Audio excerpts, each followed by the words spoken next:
Last season was a fun one. I mean, we won the program's first NESCAC championship since 2016, so it was good to add silverware again.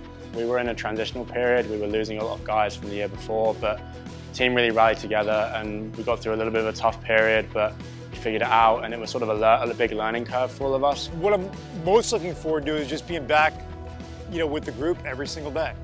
We're trying to get better, and we've got one of the hardest schedules in the country and one of the hardest schedules we've played, probably the hardest schedule we've had in my 16 years here, so it's going to be really difficult. Starting with the Yeshiva, we've got our work cut out for us for sure. Just being back with the guys these last few days, the energy has been really, really good. We're adding a lot of great people to this program, and there's already so many great people in this program, so I'm really looking forward to sort of tackling the season head on.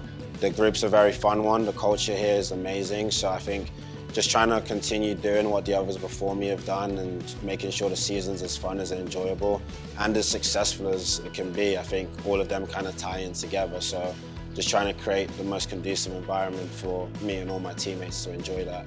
Our culture is something that I'm really proud of, is really unique. I mean, we're a pretty energetic group, we're a pretty emotive group.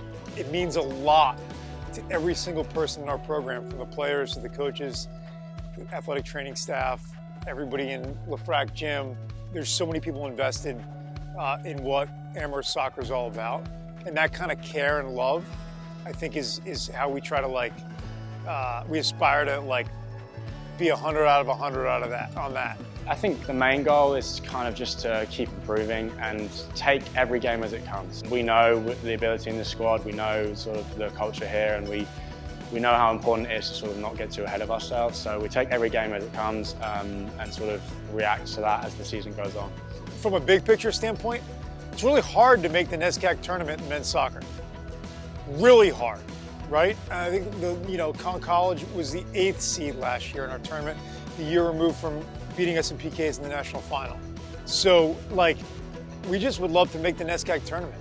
And then from there, hey, if we can get a home game, that'd be great. From there, everything else after that's great. It's so hard to play soccer games in November in Division III. There's 416 teams. It's crazy. So it's certainly not a birthright to think that, an NCAA tournament, all that stuff, not worried about that now, just worried about who the heck is gonna show well practice today, and after that, things take care of themselves. I think if you come down to watch one of our games, I think you'll see a really hard-working team. I think that's really at the foundation of everything we want to do. We want to make sure that any game, because technical ability can fade game to game, circumstance to circumstance, but one thing we always want to make sure is guaranteed is that you're going to see a team that's working really hard, making the team uncomfortable with our pressure. So yeah, I would say you'll see a team of a lot of really good players working really hard in unison together. I would say that's a guarantee anytime you watch us. Amherst on 3. 1, 2, 3. Amherst!